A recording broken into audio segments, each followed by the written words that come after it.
Выступает 10F1.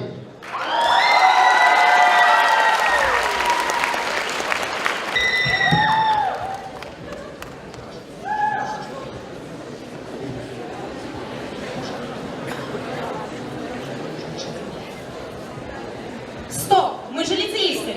Ну и что? Пора быть солиднее.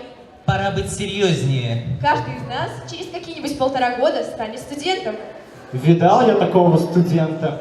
Тише! Что ты такое говоришь? На нас же лицеисты смотрят. Какой пример ты им подаешь? Нужно быть представительней. Действительно. Мы представляться будем или что? Но Мне кажется, мы должны показать мощь нашего интеллекта. Мощь чего? Где ты его возьмешь? ребят, ну же должен у нас быть, вы же физики. Надо сделать так, чтобы все вокруг содрогнулось. Ха! Это я запросто! Да я не это имела в виду.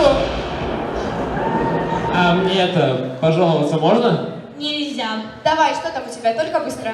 Уважаемая администрация, вы нас представительницами женского пола объявили. Да нет, что ты, смотри. Раз, два, а остальные в столовой затерялись. Нет, ну я, конечно, рад, что они у нас есть, но 0,21 на каждого это как-то маловато.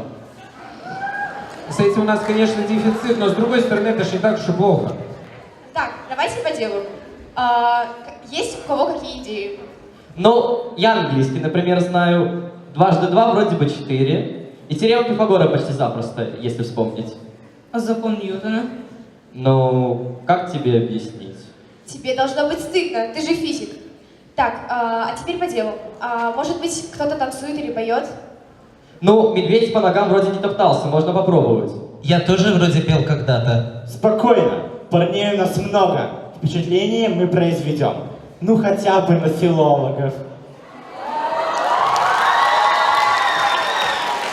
Ну что,